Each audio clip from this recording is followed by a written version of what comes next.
What's up, y'all? Well, this is Weezy. And if you enjoy this content and find it rather exquisite, please feel free to leave a 5-star review on Spotify, Apple iTunes. And if you would like to support the show with some merch and represent, visit the link below. Much love, y'all.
All right.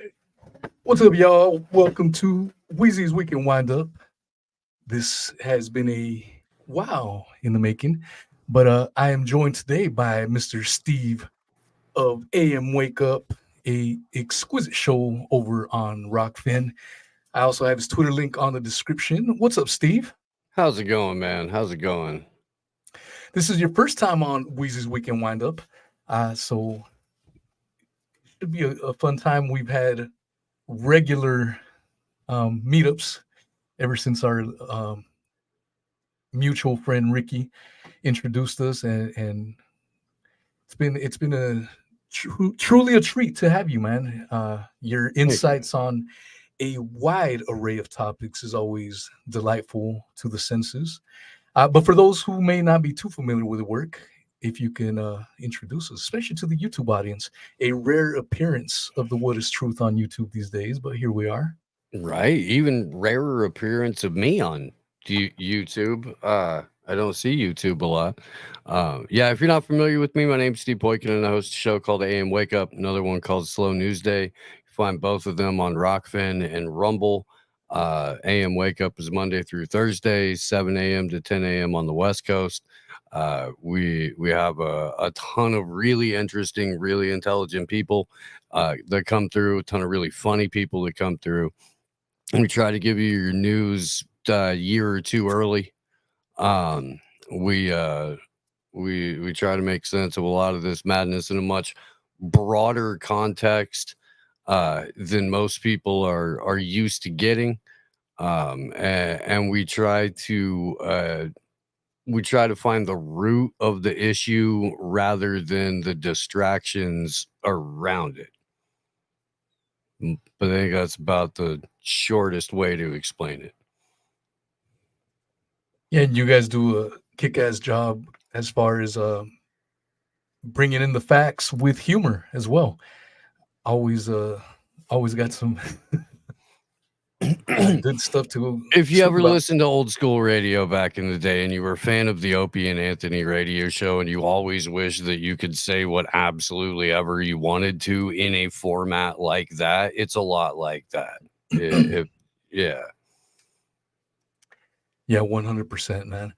No, it's a treat to have you on this weekend windup, where for those that have been following me for a while, you guys already know the drill. We go over some of the headlines of the week, do a little commentary, give a little back and forth, break it down. And I guess where we could start with would probably be with something that has recently developed is the wildfires in Chile. I did a Weezy's Weekend Windup a couple months back on the Lahaina fires, and some people are already talking about Lahaina 2.0. I think it's a little premature to be jumping in, but you never know, man. So I did find this article on The Guardian and let's go through it. This article is written by Dan Collins in Viña del Mar, Chile, from again The Guardian. It was total panic with black smoke, falling fireballs, and tongues of flame, the terror of Chile's wildfires. On the afternoon of Friday, the 2nd February, Danitza Hurtado was resting at home after work, unconcerned about the seasonal summer wildfires that had started in a nearby farm close to a nature reserve. By 6 p.m., she was frantically gathering belongings with her father and brother as fireballs rained down and a wall of black smoke crept up the hill towards their home in Achapullas neighborhood on the fringes of Viña del Mar, a coastal city of about 300,000 people. The wind was hitting us, and trees were falling on top of the house, says the 22-year-old. It was terrible. In less than 10 minutes, we had to get as much as possible out of the house and flee. They escaped heading uphill as the blaze advanced with terrifying speed and intensity, igniting everything in its path.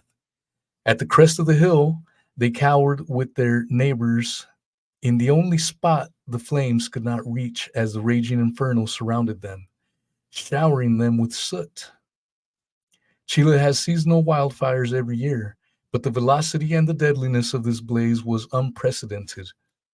More than 130 people have died, according to official figures, and at least 370 are reportedly missing in Viña del Mar.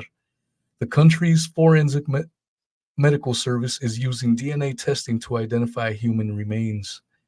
Chile's president, Gabriel Boric, has described the deadly blaze as the worst fire in an urban area in the last 30 years, calling the biggest human tragedy since an 8.8 magnitude earthquake in 2010, in which more than 500 people died. By Wednesday, nothing remains of the Hurtado's home but a pile of rubble and a heap of twisted metal. The entire neighborhood, which had been precariously built on a hillside, looks like it had been carpet bombed. It is possible to rebuild. There is a sewage system, electricity, and water, Danitza's 75-year-old father, Juan, says, but we will have to start from zero. Their next door neighbor, Andrea Jaramillo, 48, is sleeping in a donated tent where her home once stood. It was like hell, but I am grateful to the Lord to be alive, she says tearfully. I don't care about losing the material things, but I still cry for the people who died. Other neighbors could not outrun the flames and perished. Some had returned to rescue pets, say the survivors, while police officers gathered information from residents that will help them to find the bodies of those who have died. I have lived here for more than 20 years and I weep because we never imagined this, says Jaramillo, adding that other people have been generous in bringing food and water, but what they need more than anything is building materials. Let's see. I want to fast forward to because it's a long article. So uh, Jump into the blame.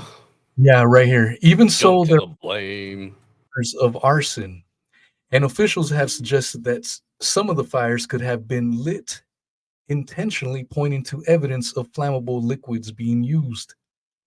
Boric has said that anyone who started a fire would face the full weight of the law and the repudiation of an entire society. But Cordero says the principal cause of the deadly wildfires is extreme weather, and that as the climate crisis worsens, Chile must prepare itself for more events like this. Fires in Chile are not only increasing in size, they are killing more and more people, he says. So basically, you have what this newspaper is pushing towards a climate induced fire, but they readily admit that there's a lot of people saying that they're not buying it. And this is why people are talking about Lahaina 2.0. Have you looked into this, Steve? I did not as much as I probably could have. I have a good friend in Chile, and I got a hold of her because I was like, "Hey, your country's on fire. Is it anywhere near you?" And she said, "No, it's several hours to the south." So I've heard things and read a few things over the last week or so. It does seem to have similar uh kind of hallmarks as not necessarily Lahaina, but California over the last almost decade. Yeah, it's been 2014 since Paradise, right? Yeah. So it's got a lot of hallmarks for that, where you've got areas like the one where this has occurred that have been earmarked for smart city development, 15-minute city development, stuff like that. Chile, for the last 50 plus years, has been sort of an incubator or early field test location for a lot of the different programs and policies, police tactics, government tactics that other countries, including the United States, wind up experiencing. Yeah, sometimes relatively shortly down the line, sometimes a number of years. So, having said all of that, it is not out of the realm of possibility that, like all of the spots that burned in California for a number of years in a row, like Lahaina, um, like East Palestine, like Gaza, like Ukraine, there are a lot of these areas that have already been pre-selected as pilot programs for all of these smart tech cities, and most of the residents have been hesitant. Most of even the local government that just sort of blank, signs everything um, like it's a blank check for the World Economic Forum and the United States government largely. Did, even when they're engaged in that behavior, the people who live there are going, no, we don't want this, no. And so going back to, yeah, I mean, 20,000 years of war. If you want to get rid of a local population before you go in and take it over, what's, one of the first things you do, Weezy? Yeah. Basically what we're saying. Yeah, I mean, for me, this touches very close to home, even though I've never, well, for a couple of reasons. I used to fight wildfires back in the day as a hotshot firefighter, but also going through Hurricane Ian last year, where our home got flooded. And until you actually go through a natural disaster yourself, uh, a lot of times it's stuff you just see on TV, you just read about like, oh shit, that sucks.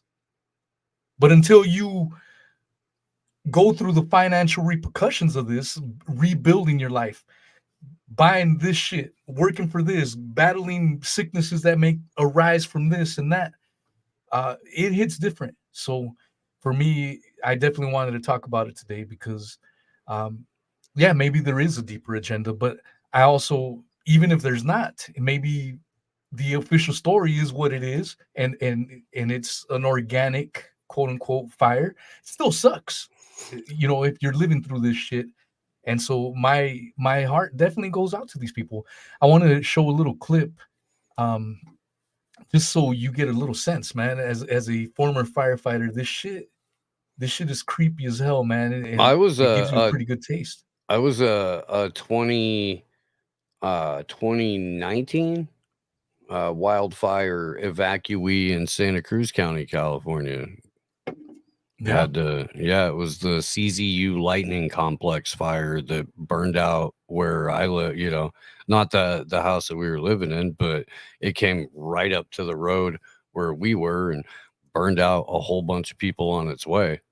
Like we were gone they wouldn't let us back in for a month. yeah. I've been involved in, you know, you can't force anyone to leave, but telling people, hey, we need to evacuate. And most people would listen, but every now and then you'd have a knucklehead with a little garden hose wetting down his house. Like that's gonna do anything for Oh, a we raging had inferno, we bro. had guys on dozers cutting fire roads because Cal Fire Yeah. wasn't coming and CDC wasn't coming. So we had guys that were like, "No, we're going to save at least this part of the mountain." And you Yeah. know, they by the time it was all said and done, they had been deputized into Cal Fire Yeah. rather than go to jail. but it was tense there for a minute. Yeah, for sure, man. Let's see.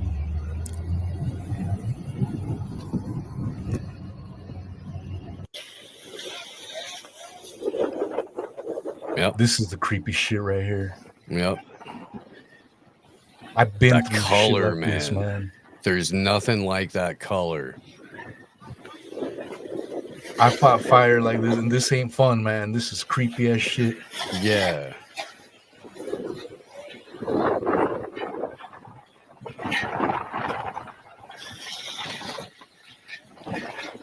Watch this next video where they're in the trucks trying to get out. And I don't know if they made it out alive, bro. I don't know. I know. Right here. Yeah. I know. I Driving. don't know if these people made it out alive, man. When it's this bad and you can't see shit, you can be driving right into the fucking fire and you don't even know. Yep.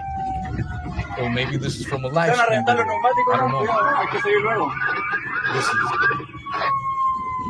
This is creepy as fuck.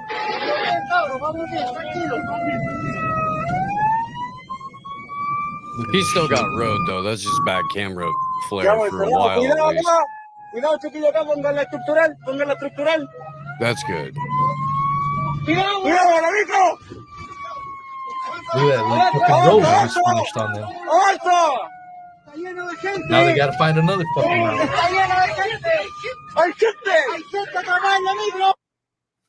God damn. Yeah, so definitely hearts out with them, man. Creepy shit. And is there more nefarious stuff? I mean, I guess only time will tell.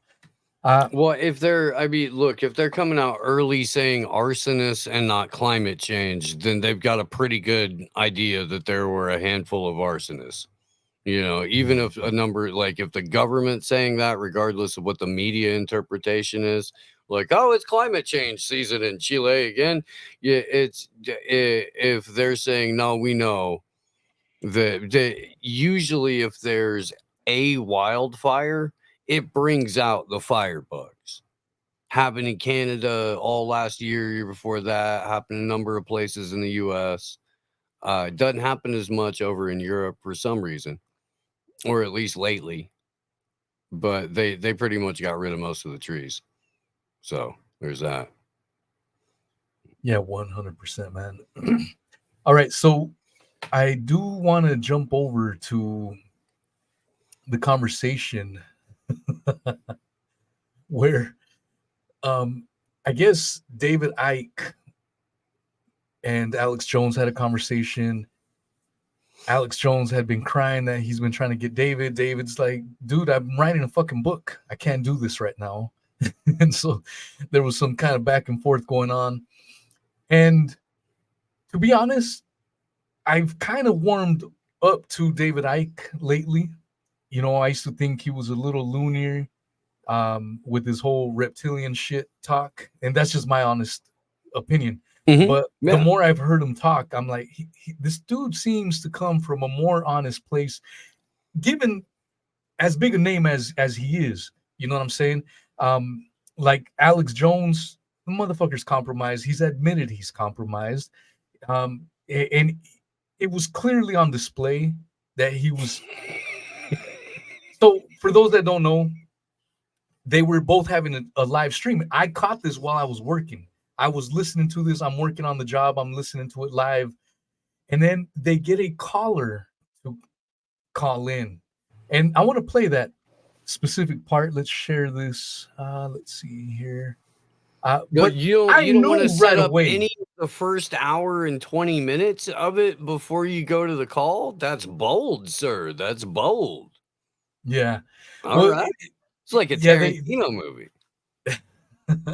So David Icke and Alex Jones are having this conversation, and towards the right before this clip where I'm going to start off the clip, I felt Alex Jones kind of getting tired of David Icke, kind of cutting him off. Like, yeah, you say this all the time, you talk about this all. He kind of being rude in many ways. And then Alex Jones, producer, says, "We've got a caller," and it was hilarious because I knew right away as soon as I heard the voice, I knew exactly who it was. But these guys, they were both clueless as to who it was, and that's what made it all the funnier. Let's play that clip now. Well, let me screen it first so you guys can see it. All right, so let's play it here. And David, you said that 30 years ago, so I'm giving you credit there. We need to move the next person. We got a lot of other great people. Want to talk to David. I hope he stays with us for the rest of the hour, but he's doing a lot right now, right? Finishing his book. His amazing daughter went to the next level. So we really appreciate David being here with us. What the hell is that even about? I got 3 daughters. I probably wouldn't know him for a year, but David's a tough guy. We love David. Who's up next here, Chase? Let's go with Adrian Dittman. Adrian, go ahead and unmute yourself and say what you have to say. Yeah, I think it's really interesting that David Icke complained of, I don't know, being connected to the hive mind, even though he already is. I mean, you're right now speaking to thousands of people simultaneously, which is a selective hive mind via a piece of tech. It's just not integrated into your brain. That's the only difference. As for Wi-Fi fields, do you think that the internet is a simulated reality pulled over our eyes, or just an interface? Because it's he's saying we're already in a false reality. Sorry, I'll shut up. He's saying we're already in a false reality, and they're creating a right, David? That's absolutely right. But there's a big difference from what the gentleman's just said. That we're in a hive mind and all that stuff as we're speaking. But so both of them clearly had no idea. I think when Alex Jones said, "David, shut up," I think they were whispering into his earpiece, "Hey, that's fucking Elon. That's Elon on the fucking line." That's what I gathered from it. And then by David Icke saying, I think what the gentleman is saying, he clearly doesn't know it's Elon because he's been wanting to talk to Elon for quite some time. What you make of that? This is okay. So either one of two things happen. Either while David Icke was doing his opening to this, where he was laying out what the mainstream alternative media is in his opinion, and what X is, and what X Holdings is, and why can't we see who the 95 investors of the X Holdings company that owns the X app, that owns WeChat, that Elon Musk is the face of, not the owner of, but the face of, then one of two things happen. Either Elon called Alex, or Alex is texting Elon desperately. They already knew that the Spaces was going to happen. That happens routinely on Alex's show now, right? Where they do an hour of Spaces or something on air. And Alex is now the only way he'll take a call is from Spaces. The only way you can talk to Alex Jones is if you're in establishment blue check now. There's no non-blue checks really getting in on the InfoWars phone calls. It's always either a journalist that loves Alex or a journalist that has a bone to pick with him. Yeah. It's like it couldn't be more WWE at this point. But I think it was incredibly wild to freaking blindside David Icke like that and be like, okay, sneak attack Elon in here. And then I thought it was hilarious, bro. I know that Elon is a brain chip fuck. I thought it was hilarious because it was clear David Icke didn't know who the fuck he was. No, and it was clear Alex Jones, like I showed you at the very beginning, like, he kept trying to be Brian. He kept trying to be cagey. Well, Brian Krasenstein was the first caller. Yeah, which is hilarious. Like, of all Yeah. Twitter dorks on the planet, of all controlled opposition freaking goons, Krasenstein brother calls in and he's like, I believe in simulation theory. I Or did catch whatever that, his bro. little I thought the Geraldo same voice. thing. Okay, pal. Okay, that's great. Oh, and then never mind. That's getting petty. I'm not gonna do that. Go ahead, get petty, man. No, man, no. It's not. It's not. It's not worth. It's not worth it. It's not worth it. But no, like they totally, Elon Musk with the steel chair, freaking sliding into the ring to go save Alex from having to actually answer a question. Alex Jones interrupted David Icke at every point in that interview. It was crazy. Yeah, it was a bit of a train wreck, and I think, like I said, towards the end, I was like I said, I wasn't watching it, I was just listening. I wasn't reading any comments or nothing. I was just listening to it as I was working.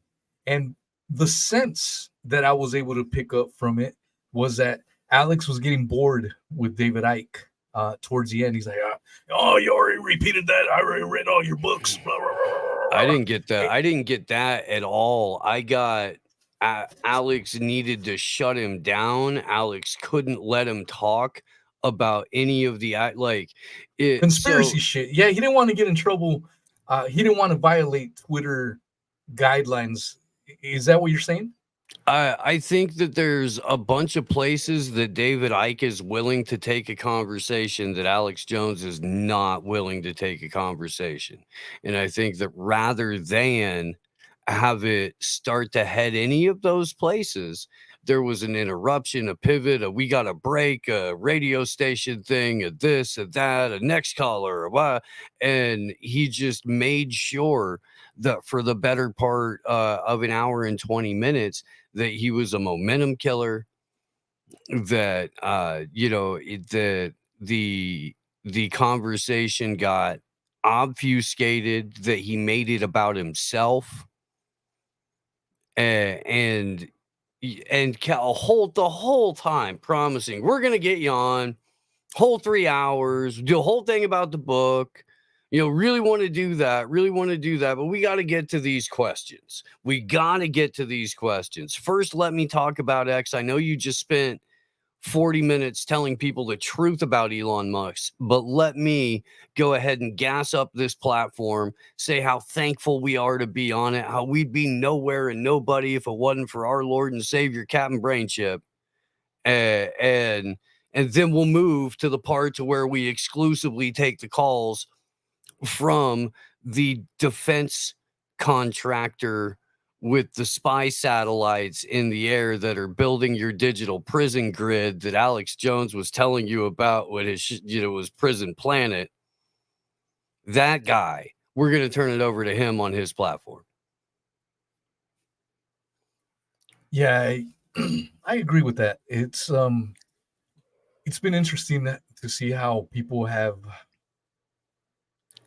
come around. I mean, there was a lot of people in the quote unquote truth community, in the conspiracy realm, that were saying, oh yeah, Elon's cool, he's bringing free speech. And then time and again, we saw anti-free speech stances, banning this person, shadow banning that person. He was definitely, I mean, I will say this, Twitter is probably a little bit better than before, but to pretend that it's leaps and bounds and it's a bastion of free speech is complete bullshit, because people continue to get banned for bullshit. Shit, I'm shadow banned as fuck. Anything I fucking post or tweet gets seen by 15 fucking people.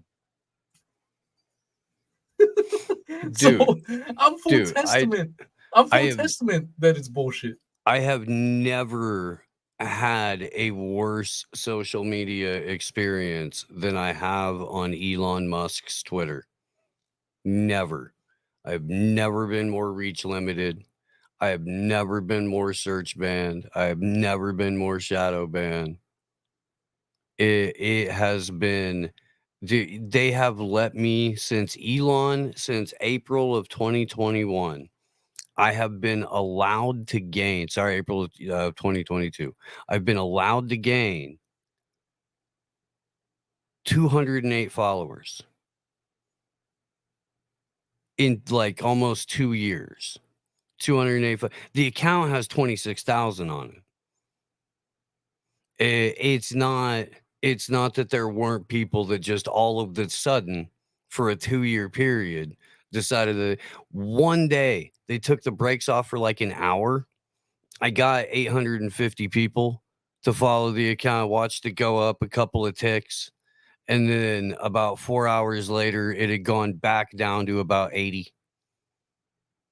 All right, thanks guys, this is cute. It was cute. It's like, we'll let you see what, partial visibility would get you. We'll let you see that for a moment, then we'll take it back away. Thanks, fellas. Good job. When Elon took over, a lot of people were talking about, yeah, I got an increase in followers. I never experienced that shit. No. I've been at 10.7 for a couple years. Then it dipped down to 10.6. Now it's back to 10.7. I don't know what the fuck is going on. And I just accepted it is what it is, man. All these big platforms are censorship. They get thick old veiny boners with censorship, man. If they can censor anyone, that's what gets them hard. And so I just stopped giving a fuck, man. And I just do what I do. And every now and then, some dumbass be like, oh, you got a big channel and you got no engagement. And I don't even fucking bother with talking about shadow bans or it's not even worth it at that fucking point. I'm like, whatever, I don't give a fuck. But it's one of those things, like, I can't talk too much about what Chris did a show on. But Chris did a show that was recently, and that's your co-host. He has the Rained Out Rantcast. He's a rather exquisite gentleman. I've done a show with him as well. But he recently did how can I put it? Being on YouTube. He did a show about some folks living in tunnels in New York. I think that's as far as I can go on YouTube. And that show was completely banned from Spotify and RSS feeds, which is bananas because Spotify is not too bad. It's not too bad when it comes to censorship. And it got banned there. And the funny thing is, when he tweeted this, I went to like his post and retweet, show the brother some love. And it showed 84 reposts. And I was like, oh, damn, he's gone viral.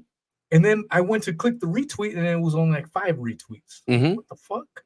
And then someone else, I think it was Soundwave, was saying, dude, it was showing over 100 retweets. And then when I clicked on live it on the air, he's like, live on the air. He's like, I have 70 something notifications right now. I don't even want to look. And a little bit later, he's like, holy crap, it's over 100. I don't know. What did I do? And then we get done with the show, and he's like, I have 3 notifications. What the, like, Yeah. what? Hey, he interviewed a guy called F. Gardner, who's written a number of books, and the particular conversation that they had, I guess, was a little bit too spicy for the folks at Spotify. I don't know. I listened to it. I thought that they had a good talk. I didn't think that there was anything in there that was like they specifically weren't going super hard because Chris knew it was going on a bunch of platforms. Like they could have got way more into the weeds on some stuff and didn't. Now when he comes on AM Wake Up, we will probably have the kind of show that you are not supposed to have on the platforms that AM Wake Up's not allowed on the first place. So there's that. Yeah, definitely check out AM Wake Up. And Rockfin's been very good. I mean, I know there's been a couple of instances, handful, that's been controversial, but by and large, man, they let us speak what we wish. I mean, if you let us express ourselves. If you let a spoiled 15-year-old have the house for the week, you don't lock up the liquor cabinet, he's gonna get drunk and he's gonna try to do the kind of things that are going to get him in trouble and get, because a drunk, spoiled 15-year-old. And that's exactly what happened in most of those cases with Rockfin, where it was people who were like, I dare you, I'm going to say all of the things and I'm going to say them in the most heinous, hectic, insulting way that every platform, by their own freaking like rules of being able to be on the internet, would have to throw me off for. And then I'm gonna stomp my feet and scream, they were a free speech platform. Well, you knew what you were doing and you did it anyway. Like, if you walk into a bar and you get right up in the bouncer's face and you call him a queer until he says, okay, now you have to leave. And then you go, I bet you're not going to do it. I dare you, queer. And he grabs you and throws you out. You can't be like, I thought it was a free speech in this country. I thought, what? You knew what you were doing and you knew exactly what the consequences would be. What did you expect? I got you. I got you loud and clear. Yeah, it's because the Pepsi challenge, the stuff that we talk about on the show, has gotten us thrown off of the acceptable places. Rumble is happy just shadow banning and search banning us and reach limiting us. A few have been demonetized. I've had a few videos demonetized on Rumble. Sometimes they get stuck in this like processing loop, and then nobody gets to see it for 3 weeks, and then they'll let it process once it's fallen way down in the video queue, and then that just effectively kills the chances of anybody seeing it. They got neat little tricks, but they haven't like come at us and said, we're removing this content. We and I know that a lot of people have a lot of issues with Rockfin, and I have a number of issues too, but we have been treated the most fairly there. Yeah, I agree. If I was to rank platforms, I would say for me, Odyssey is number one. That's where you'll find all my goddamn videos. They synced all my YouTube videos before I got axed. And even when the man dressed in drag, Sean Atwood's friend, came after me at Odyssey, they came after me at Odyssey, wrote to the owner of Odyssey like, this vile American, he's full of hate speech. He's just filled with the most obscene amounts of hate speech. You know what Odyssey wrote back to them, bro? Odyssey wrote to this fucking dude in a muumuu dress saying, yeah, we have jackasses on our platform, but we believe in freedom of speech. And shut that down.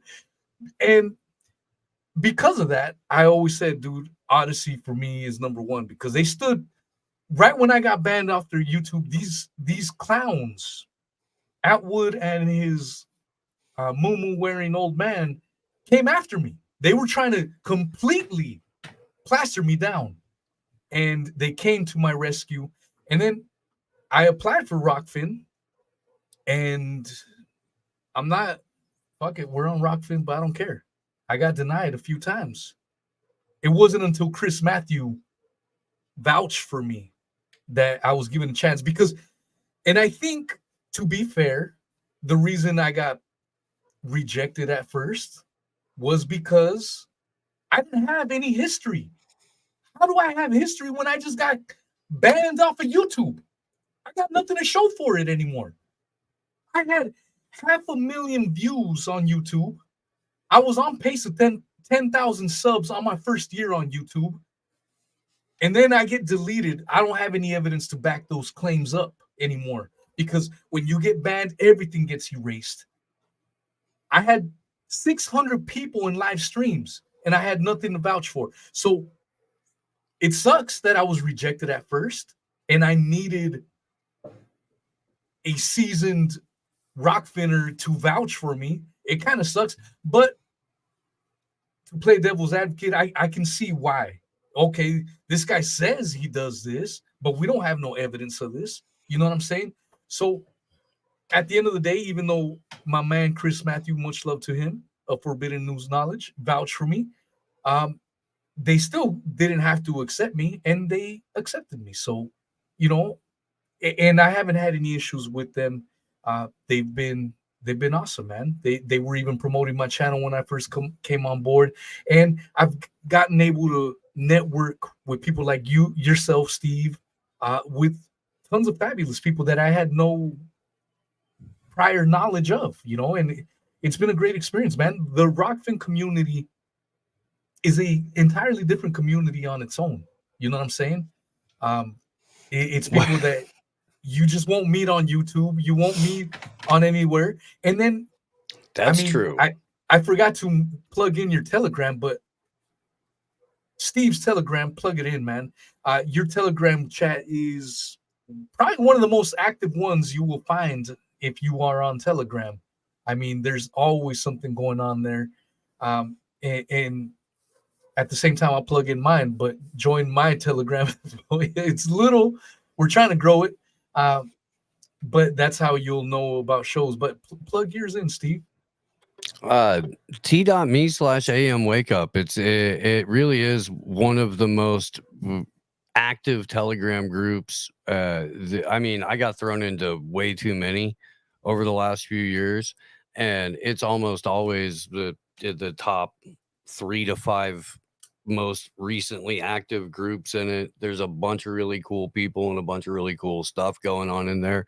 Demelza Boing sounds like a character in the adult Harry Potter film. And like, I'm not hating on it. I'm kind of intrigued. Like, we might have to talk later, girl. But I'm just saying, as a name, Demelza Boing, that it really does. And I don't know where you're from. I have no idea. You could be from Europe, Cleveland, bro. for all I know. But it sounds very Harry Potter-ish. You know what I mean? It just really does. Demelza's from the UK. Shout out to Demelza. Much love to you, young lady.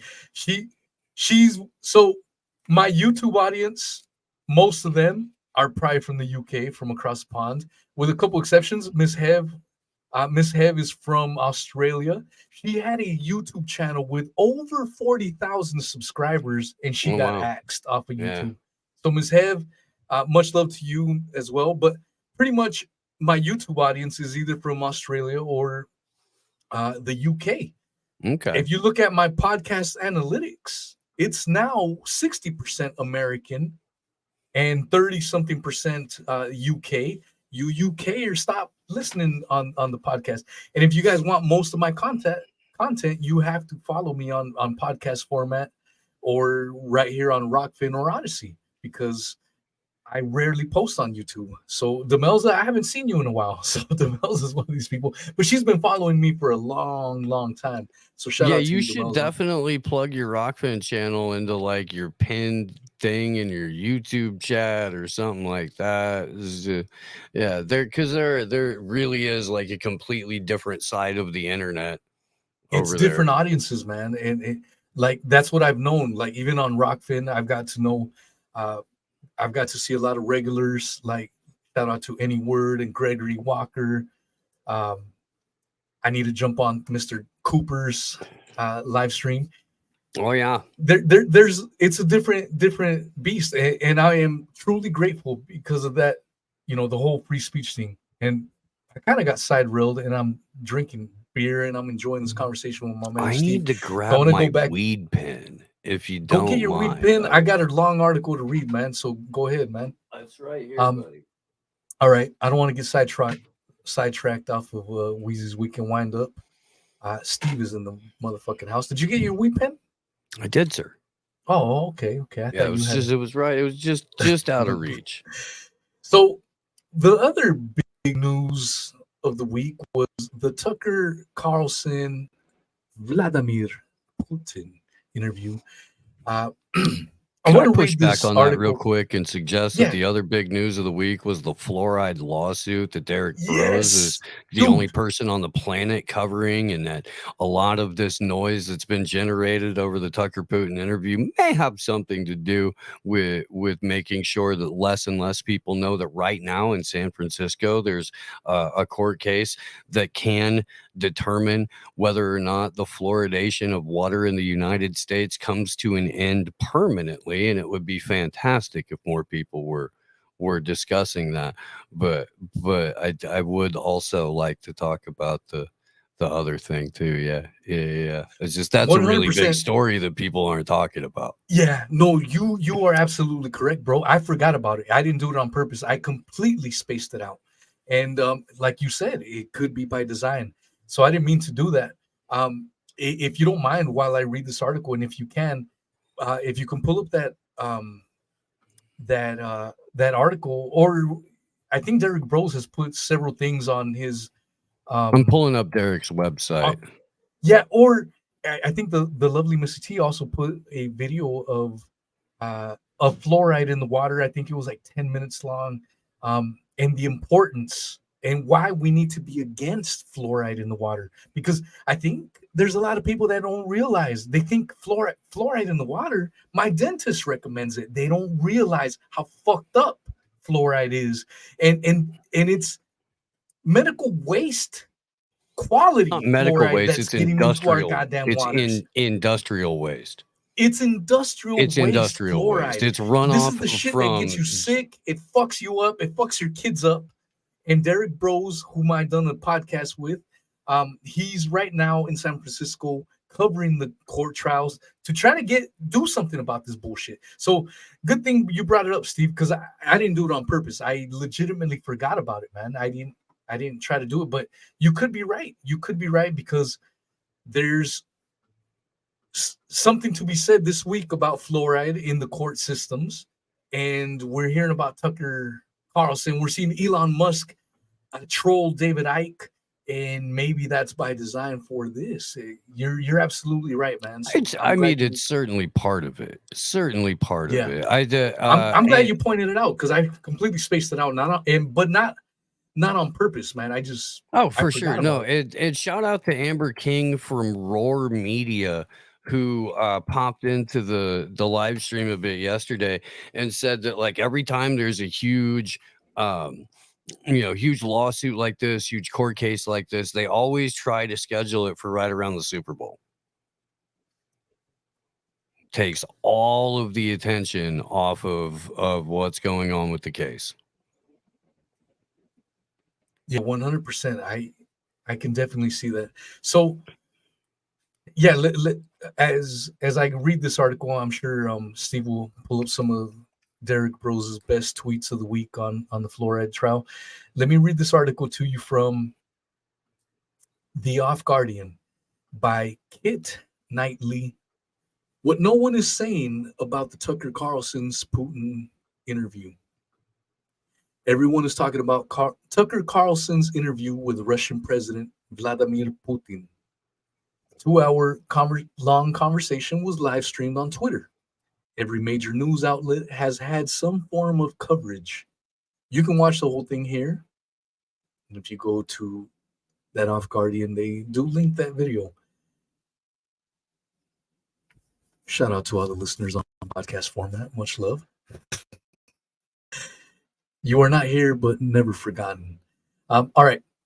After 8 years of covering the Ukraine coup, civil war, and more specifically Western propaganda on Russia, I could pretty much tell you everything Putin was going to say before he said it. Anybody who has covered Russia or Ukraine could tell you that. He is always going to detail in cogent and historically literate terms Russia's position on Ukraine. He was always going to cite the very real broken promises Western diplomats made about NATO's eastward expansion. He was almost certainly going to remake his very worthy point about the U.S. foreign policy never seeming to change no matter who is president. He's an intelligent and persuasive speaker, and he was always going to do well. And if this was 2014, that would be great. But it's not 2014, is it? It's 2024, and the world is being hurried fast forward, the brave new multipolar normal. Russia is on board with Agenda 2030, and very powerful Western establishment voices are now promoting Putin and his once sidelined views. In the face of these realities, we should be asking questions about the relevance and purpose of this kind of geopolitic theatrics. Let's remind ourselves again that everyone is talking about the Putin interview. Everyone, from Hillary to Elon to Russell Brand. Every major news outlet covered it too. Maybe they fact-checked it. Maybe they ranted about it or insisted to be banned. But they were all talking about it. Let's compare and contrast the coverage of Oliver Stone's 4-part interview with Putin in 2017. Seriously, look at the difference. It tells you a great deal about how the establishment agenda is changing. There were no big headlines then, but I don't want to talk about Putin because everyone is talking about Putin. I want to talk about Carlson. The Tucker Carlson who has been suddenly positioned as a supposed anti-establishment JFK doubting 9/11 truthing threat to the system. The same Tucker Carlson whose father was director of The Voice of America. The same Tucker Carlson who censored and insulted 9/11 skeptics on his show. The same Tucker Carlson who also applied to, but was allegedly turned down by the CIA. How did this reinvention happen? When did it happen? Why did it happen? And no, I'm not claiming everything he says is de facto wrong. A lot of it is, in fact, very right. His monologues on the state of the economy, the 2020 election, JFK, and 9/11 have all been at least partially accurate. But that should make us ask more questions, shouldn't it? Did he have some great awakening? Even if you believe he did, do you believe that his bosses at Fox did as well? Or that Elon Musk did? Or that either of these entities would be powerless to stop him dropping supposed truth bombs on their dime if they didn't want him to? Tucker Carlson was the most watched current events program on U.S. television before he was apparently fired by Fox News last year.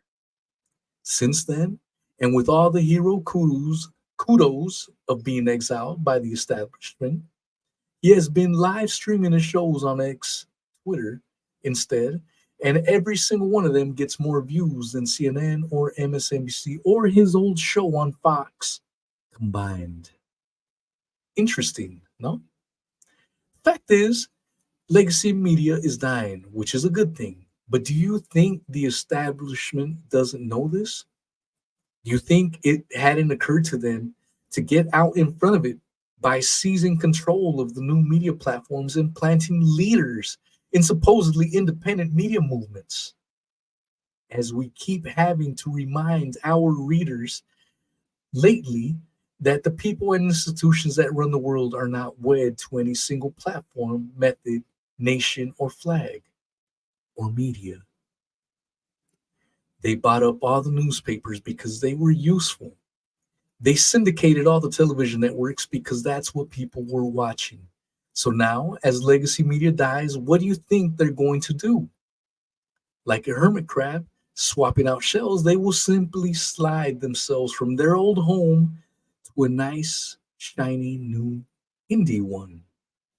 Goodbye, old-fashioned corporate CNN. Hello, honestly, completely organic guerrilla news reporting, live streaming on X, and getting totally accidentally promoted by the algorithm. Goodbye, long-form editorials, newspapers.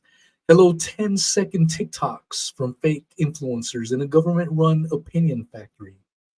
Goodbye, Tucker Carlson, paid disinfo promoter. Hello, Tucker Carlson, voice of the new media who somehow still gets promoted by the very forces he's supposed to be opposing. So it's a long article. Check it out. And I didn't. Shit, I should have share screened it. But it's truly a great article that breaks down Tucker Carlson. I don't know how you feel about it, Steve. Let me know. But I agree with everything wrote on that goddamn article. Yeah, no, Kit Knightley's fantastic. I've talked to him a few times over the years. I love the people at Off G. I enjoy, I've got friends with a couple of their contributing writers. The only thing I have a problem with is the title, because the title is 100% incorrect. Because we've been talking about it. Ian Davis, who does contribute for the Off Guardian, one of those people that has frequently brought this up. James Corbett, who I believe's work has also been featured in Off Guardian, talks about David Icke, as a matter of fact, retweeted this article out. Going, thank you for seeing it too. And this is part of the problem, is that everybody wants to take credit for something that many of us are seeing and discussing. And so then it becomes more about that and more about personalities and less about the actual information. And what Kit's trying to describe is that is obviously a narrative management operation. And because it's not the prevailing narrative, it is the counter narrative. Here's the other side of the coin. Literally, here's the other side of the coin. The prevailing narrative is Putin is an unhinged Mongol madman, hell-bent on expanding Russia all the way to the Atlantic Ocean. World conquest, that kind of thing. He's unhinged. He's crazy. You can't believe anything, kills people, locks up journalists. That's the impression. To the last Ukrainians. So they are quite literally giving you the other side of the coin to that. But what not, and I know that there have been people that have been talking about this, but where are any of the questions about Putin's Russia? Like it's painfully clear.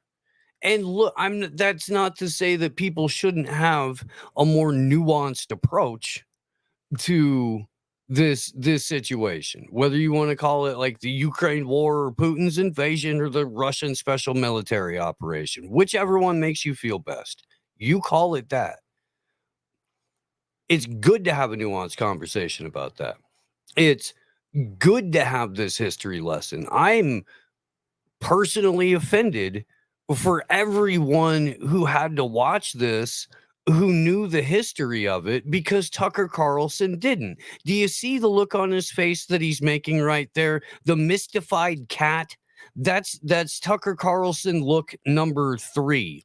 Mystified cat is Tucker Carlson face number 3. Okay. He's so out of his element with something like this. Putin's talking to him about, in 1862. Yes, that's absolutely correct, Shannon. Absolutely correct. They both have Kabbalah bracelets on. Both of them. Because both of them are, part of the club. Bought in. Yeah. But no, it's insulting it's insulting that you go to a Russian or a Ukrainian and you don't know any of this history. You don't know a thing about what happened at the Maidan, even though you were reporting on it. And just the crap that you were reporting was just regurgitated State Department talking points. You had no idea. And now you know enough to talk about Victoria Nuland. Okay, cool.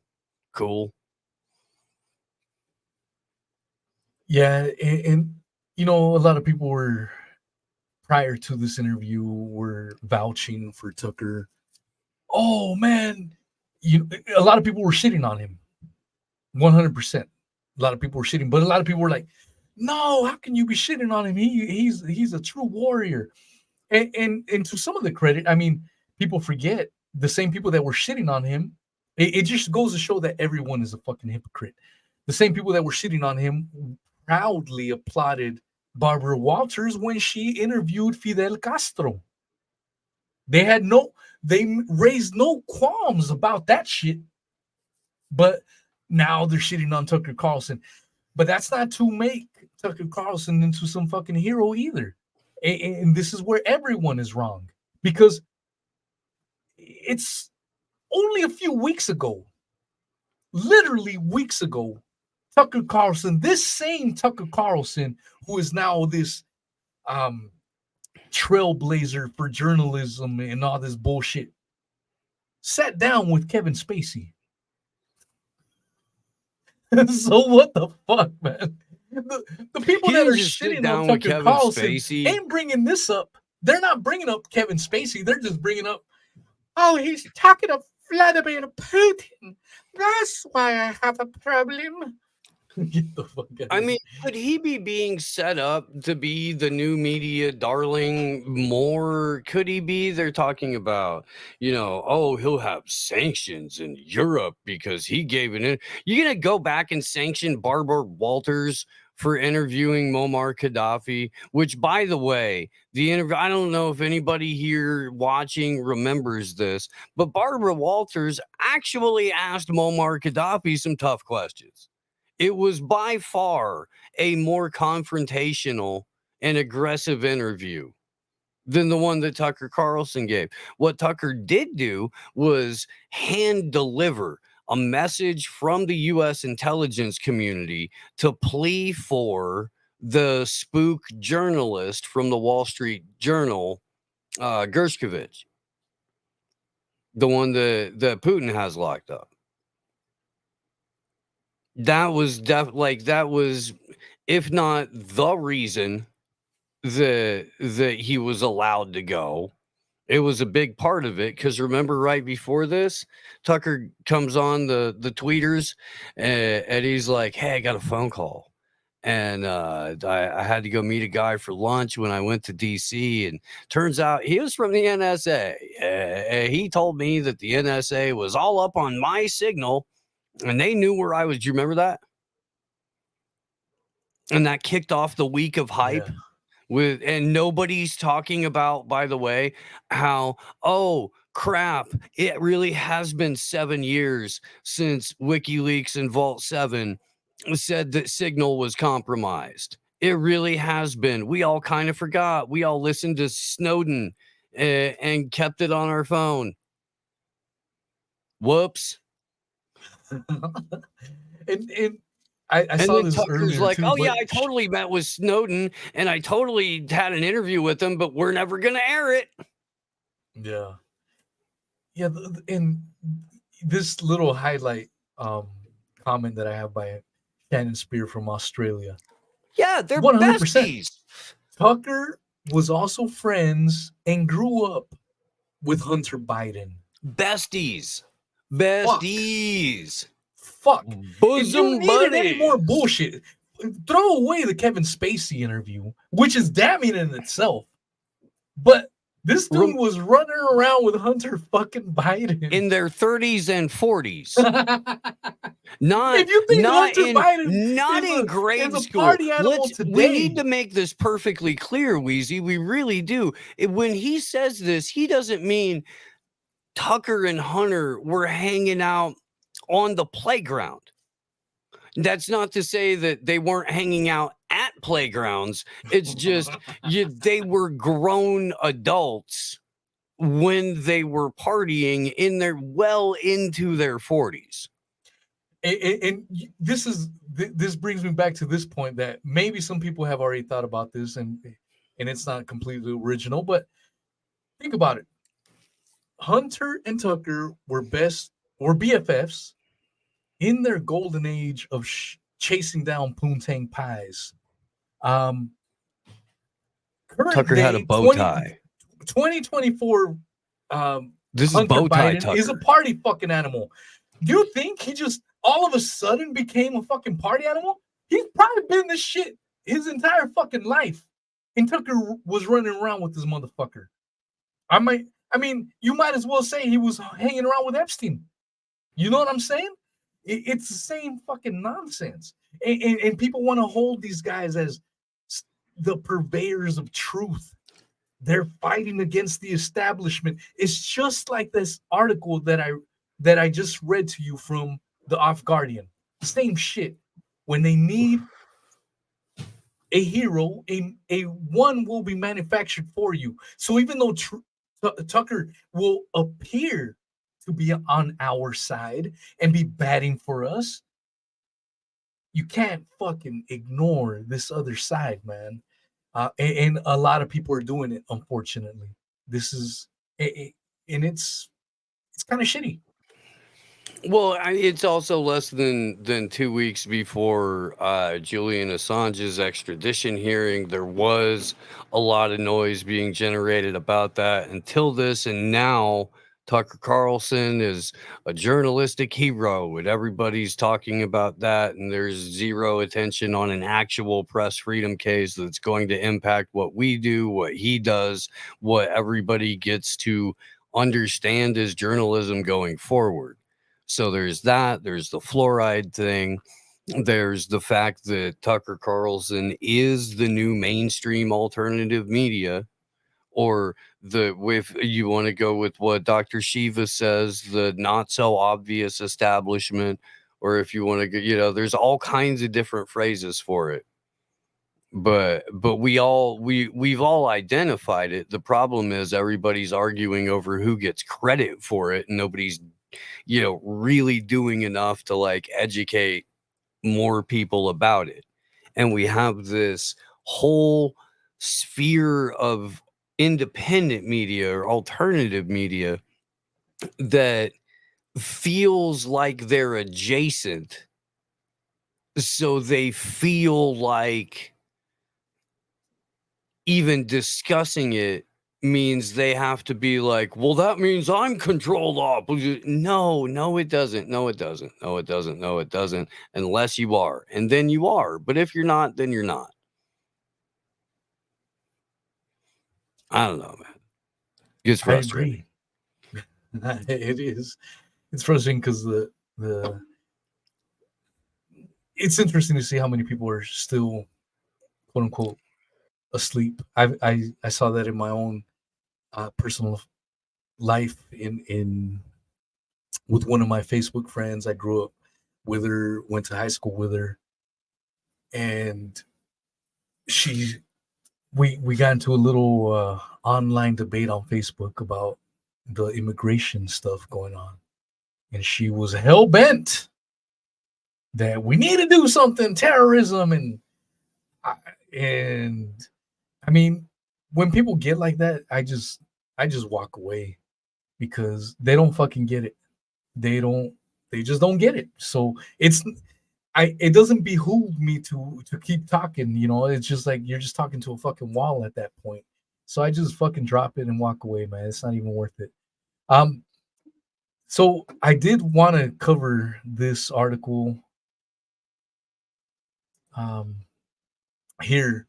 A lot of people have forgotten who Jovenel Moise is or was, but I did a Weezy's Weekend Windup, so I felt like it was completely appropriate to cover this news right here because it's gone very, very below the radar, and I, for one, don't want to let it go. As small as my show may be, I don't feel this is right what happened to this man who was the president of Haiti, or Haiti, the country that got jacked by the Clintons, no less. Ruthlessly.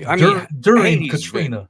Haiti's been ravaged, had man. a target on it since they said no thanks. Black people are gonna own their own country. We'll show you. Bullshit. Yeah, bullshit. We're gonna fuck you guys. from But I all mean, sides and angles. And then, so that's Moise was a puppet, but he didn't deserve to go out like that.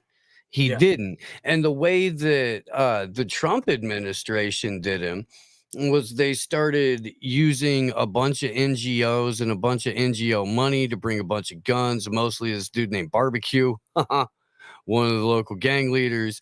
They started arming a whole bunch of different rival gangs too, and caused the kind of destabilization in Haiti that was going to force Moise to unleash police, security forces, stuff like that. Got to be pretty untenable. Then a couple of United States Americans, specifically Miami speaking Colombians,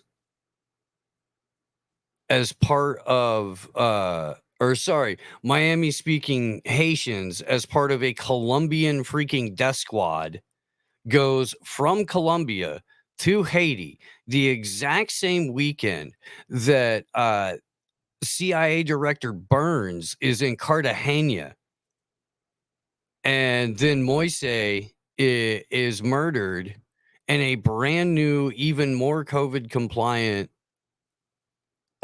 his vice president, who was like all the way in the US NGO complex tank, takes over. I believe, do I have that right? It's been a while since we've talked about it. Yeah, you pretty much summed it up. Let me read some of this article just so we have what the official narrative says. But you pretty much hit it on the head, and I'm glad you know a little bit about it. I covered it a little bit about it because it's a current day assassination. I mean, I know the last few weeks I've been going hard in the paint on the Abraham Lincoln, and I feel like a butt scholar these days on it. Like, And it wasn't just I'll go to Moise, they Gettysburg and took I'll out- talk to a motherfucker on that shit.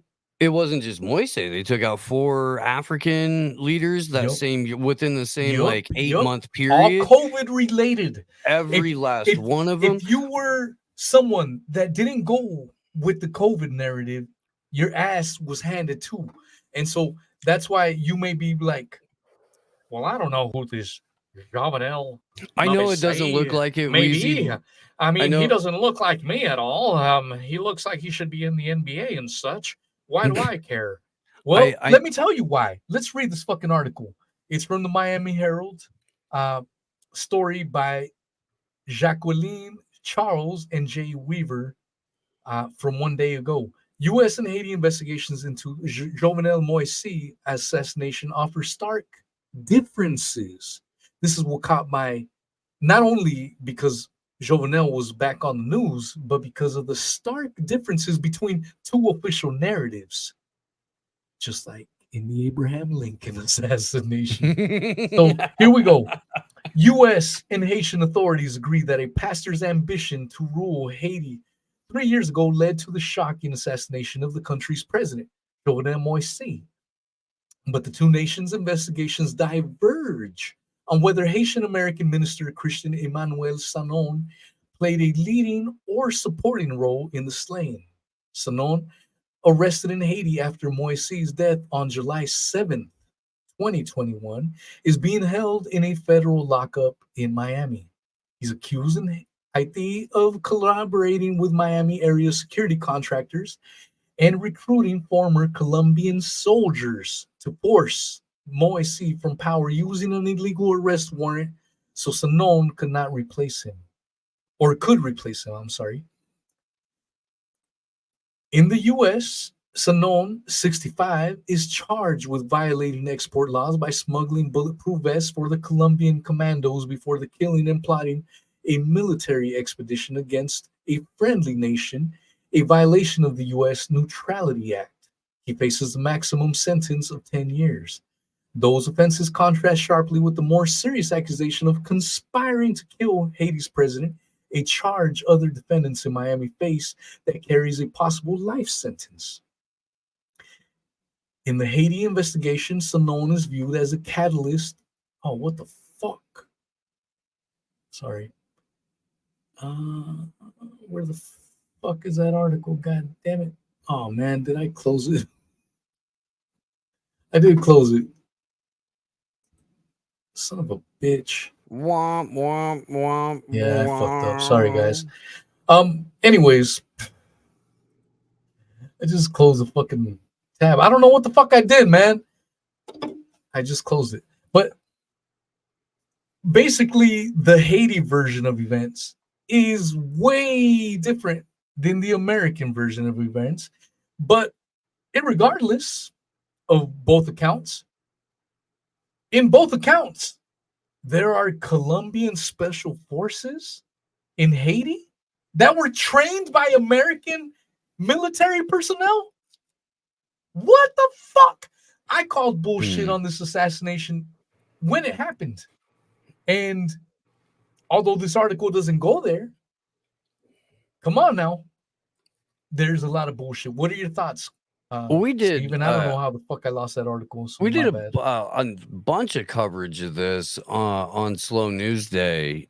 My co-host there, Glory Jones, is like all up in the diaspora, and so we do a lot of like, she's Caribbean diaspora, so we do the entire region frequently, pretty thoroughly. And then we also do a lot of like African nation content, African state content on the show over there too. Look, man, this is how it's gone in Haiti since the French left. Like, honestly. And so there's just been, especially since the rise of the NGO complex, and you brought up the Clintons in 2006, but I mean, this goes all the way back to it goes back to the colonial days, bro. The Duvalier family. Yeah. I'm glad you mentioned that, man. I found out a cool fact, and I'm sorry to interject. No, go for it. Somewhat abruptly. But I found out a cool, interesting fact. In Spanish, if you're Chicano or Mexican per se, whenever an elder or someone asks you to do something, you respond mande. Like if you didn't hear it the first time, or you're asking for directions, you say mande. And I always, as a kid, I always found it weird because mande translates to literally command me to do that. And I was like, that's fucking weird. And today, of all things, I saw a fucking TikTok video saying that this shit goes back to the colonial fucking days when Indians were the slaves to the Spaniards. And that was the way they were forced to respond to a Spaniard. Command me, please. What do you want me to do for you right now? Do you want me to massage your feet? You want me to massage your corns on your feet? Do you want me to do this? Command me to do this. And so anyone thinking, oh, yeah, that was centuries of fucking ago. To this fucking day, we are taught to have, and the word mande has evolved from going back to the slave conquistador days to now it's polite to say mande. Like, excuse, it basically means excuse me. Can you repeat that again? But again, like I said, when I first heard that term, I was like, this is fucking weird. Why are you telling someone to command you to do this shit? This is fucking weird. It makes no fucking sense. But when you go back to the etymology of it, it makes 100% complete sense. So what you're saying right now is completely in line. Haiti was a country that said, fuck this new world order shit. We're slaves. We were brought to this fucking new land. We're going to run our fucking shit. With machetes. Yeah. We're going to run this fucking place. Oh, like, fuck you will be running this bitch. No, bitches, we still got you under control. And the Jovenel Moise assassination, to me at least, is 100% proof of that. Oh, like, yeah. Bitch, you ain't running shit. We're running shit. And if you don't comply, if you ain't going to enforce the COVID mandates that we, the New World Order, want to comply, bitch, we'll just replace you with another motherfucker that will.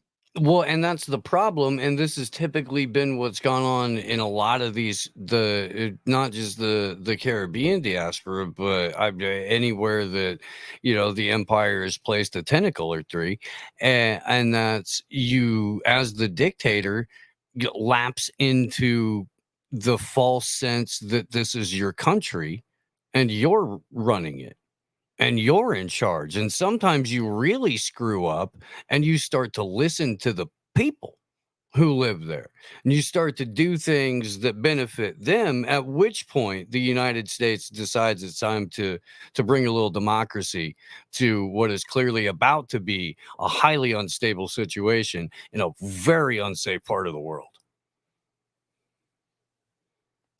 Yeah, 100%, man. I do want to read the last article that I have prepared for y'all, and this could be a controversial because I know this figure is very polarizing and still has some fans. But I want to break it down because if this has anything to do with the Super Bowl, I'm walking. I'm kidding. Yeah, kind of. Yes, no. Steve and I, if you guys don't follow me, if you're on YouTube especially, follow us. We cover a lot of UFC fights, do a lot of commentary. We have great shows. So if you guys watch the fight, mute the sound and just listen to us. We were on the fucking money. I don't care what anyone says. We were on the money on the Duplass Strickland. None of us were fans of Strickland, and we still saw him winning. So we were on the money. I stand by that shit. But yeah, I mean, goddamn, I've been tempted to do a Super Bowl one, man, because that's gonna be that's fascinating in so many ways. Maybe we could touch on it at the very end here. But let me read this article.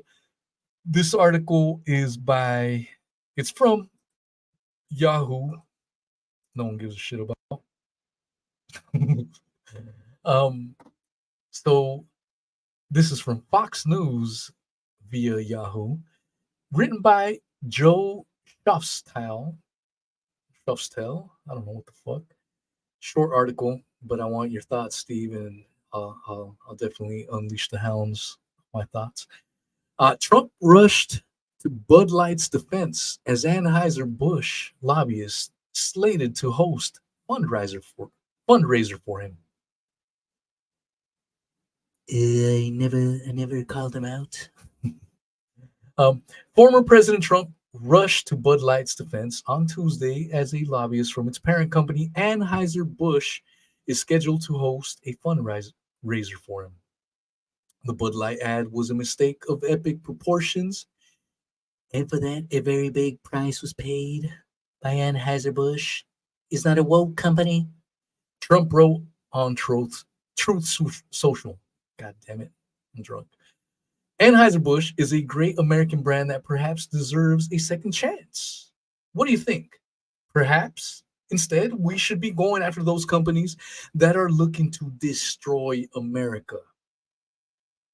Trump's statement came in response to Bud Light boycott that battered the company after its disastrous promotion of transgender influencer Dylan Mulvaney last year.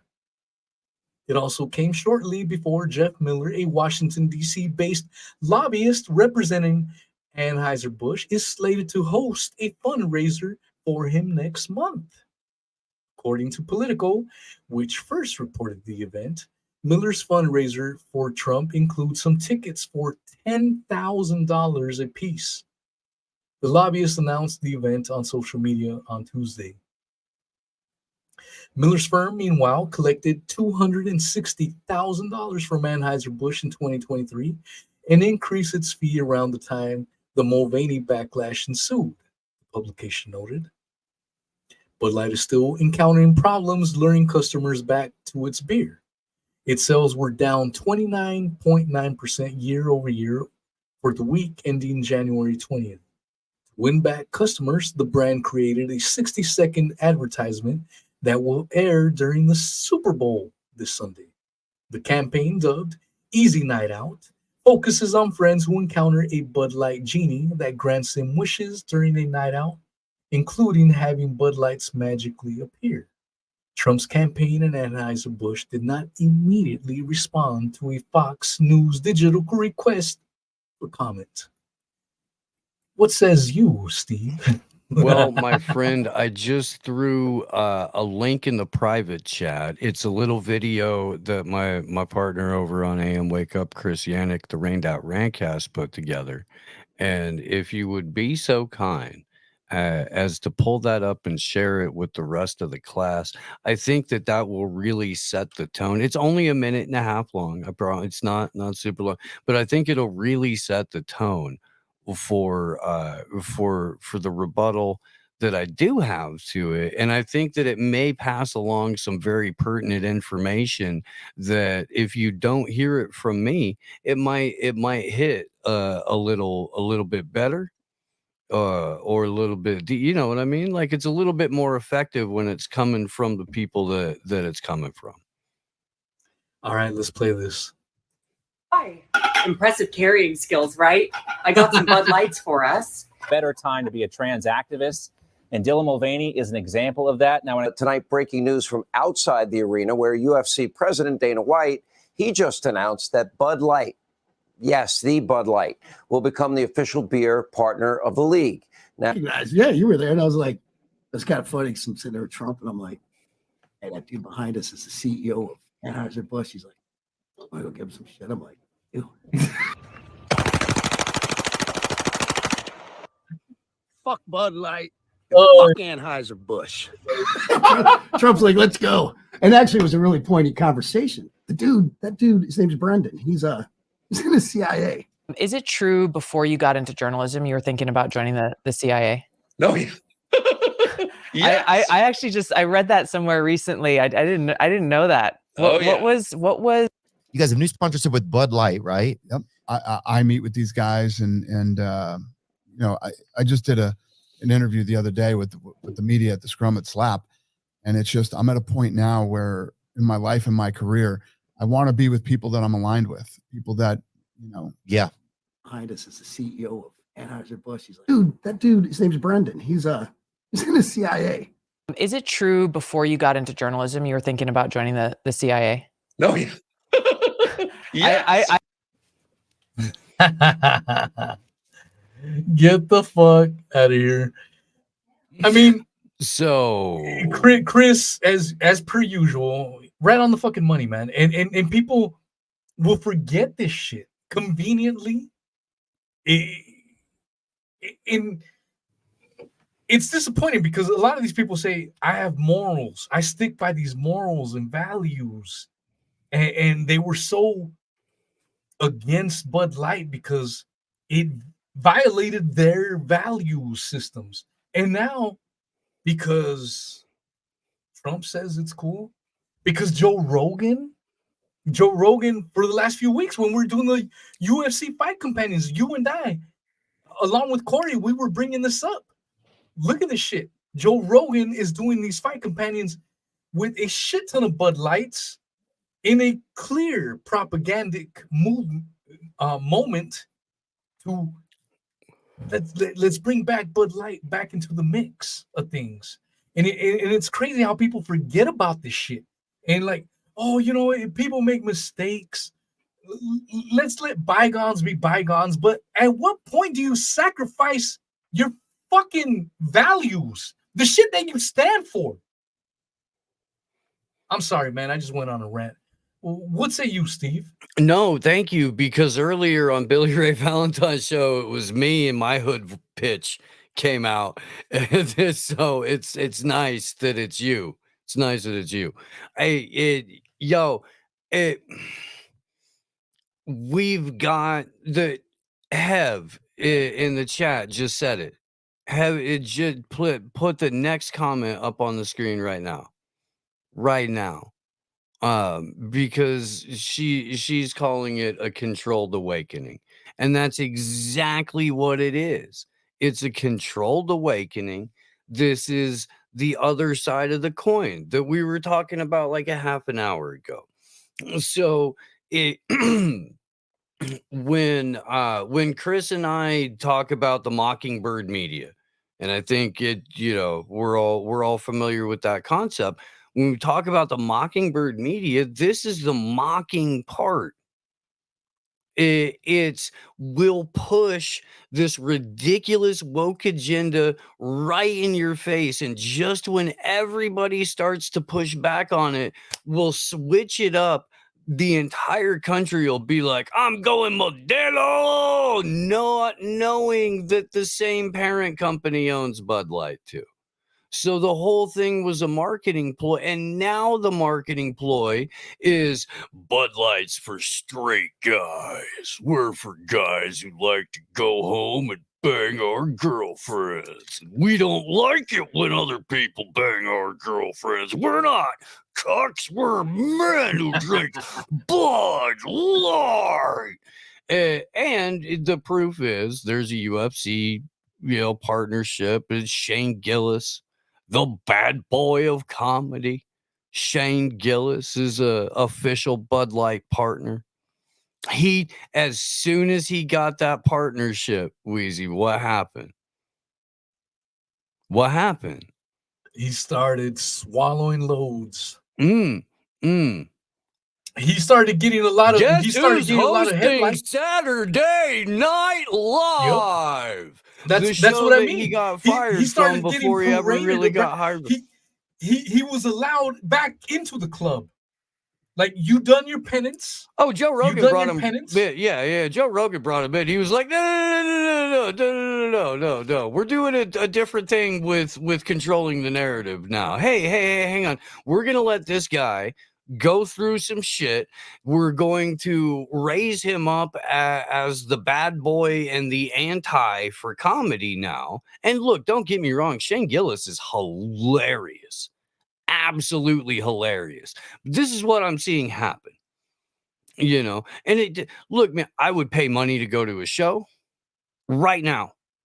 I would pay money to go to a show. The dude is hysterical. And he would have me in stitches basically the entire time. I know this. I do. I'm not trying to take away from any of that. I'm just describing what I'm seeing. And then if it deviates from the pattern somewhere, please let me know, and I'll ride with you. I will. But he's being raised up as the bad boy of comedy, new one. And everybody's worldview is now going to be partially gatekept by this dude and his crew, which includes one of the new kings of the mainstream alternative media, Joe Rogan, who just got a $250 million contract. You gonna tell me that you're not mainstream? You're making $250 million from one platform, and you're allowed on all of the rest of them again? Already $200 million. Everyone thought it was $100 million, and everyone was losing their mind. And then quietly, $500 million. We figure out it was not $100 million. It was $200 million. So right now he's looking at $500 million for just in the contracts. Podcasting. This doesn't include the ads for one episode a week of the Joe Rogan Experience, 45 weeks a year, or something like that. 48 weeks a year, and one fight companion every other week on the weeks that he's not hosting. So there's still a fight companion, but it's guest hosts. And then what? Does the freaking Parks podcast, is that part of the whole Joe Rogan? I don't know. I don't know how I'd. Yeah, the Parks and Recs, and that's where they get that. Gillis in and some other comedians. I mean, this is my honest opinion on Joe Rogan. I love his show. It's probably my favorite podcast out there. As soon as a new episode comes out, I fucking listen to it in its entirety. I've even listened to some fucking painful ones because I love his show. I love his content. And partially the reason why I got into doing my podcast was inspired by him. Although I try to be myself as original as I can be. I don't try to be like Joe at all. But I would be remiss to not admit that Joe Rogan was a huge influence to me. That being said, the motherfucker is mainstream. He gets more downloads, more views than any fucking major network. But my feelings on him is I do feel he's captured, but part of me thinks that a little bit of him pushes back at times. Some people may not agree. Some people may say he's fully captured. But dude, come on. If you're setting the allowable parameters of conversation in the new media space, they overlap with the old ones, but that outer edge, dude, we've already pushed the conversation out that far. We've already pushed it so much further out that they have to have a whole fucking, Chris calls it the wedding cake of psyops, but it's like a wedding cake of gatekeepers too, right? Where there's, a level of gatekeepers to make sure you never get above a certain level. Then there's a level of gatekeepers that, see who's going to ascend to the, and so on and so forth. But like, I also want to make this perfectly clear. I'm not here without the Joe Rogan experience. I'm not. I am 1 degree away from that dude and my real life friend, Sam Tripoli. And Sam Tripoli is the reason that I have Slow News Day to this day. 100%. Like it's that dude. You know what I mean? So I'm not, there's no me on Union of the Unwanted. None of that exists. If Joe Rogan doesn't start a podcast and put Sam Tripoli in people's fucking, at least peripheral. You know what I mean? It's definitely it's one of those weird conversations because it's hard to decipher. This is what I mean. It's not like, that's why I prefaced by saying, look, I'm not hating on Joe Rogan. I will fully admit that I listen to every fucking episode he puts out. And it's my favorite fucking episode. Have you seen the Matthew North stuff? Because I'm saying all of this after watching all of the Matthew North stuff and knowing that he's dead. If you guys don't know what I'm talking about, I don't know. You have to go to BitChute for it or Odyssey. Let's gas up Odyssey because you said it was your favorite. Go to Odyssey. Odyssey. Just type in Matthew North and Joe Rogan and just watch it. You're gonna get mad. You're gonna be like, "Fuck it, I'm not doing it. I've seen shit on Joe Rogan, man. Like, for example, the one thing that came up on Joe Rogan that did bother me was he brings up his friend comedians on his show, which is awesome, on its face. But he's brought this chick on a few times, and the comments, this was when he was on YouTube, and I saw this with my own fucking eyes. It's like the Sean Atwood bullshit. But everyone in the comments was like, dude, you're fucking married and you're banging this bitch out. How, you're fucked up. And every single time someone will write that in the comments, deleted. You know that Brendan Shaw busted him out on Fighter and the Kid, though, right? Yeah. So, no question. Dude, don't bring the girl you're banging on the Joe Rogan. Don't. No, that's bad. That's fucked up. And that's your homeboy who you brought on again. If that would have been my homie, like, bitch, you're never coming back on my show. But I guess the point that I'm trying to make is, I don't know if I have a point, but I enjoy the show because of the variety of guests that gets on. Even some guests that initially, like, for example, let me give you an example. Jewel. I was never a fan of Jewel's music. Never a fan of her work. Man, I'm from the ghetto, bro. I don't listen to no fucking Jules and shit.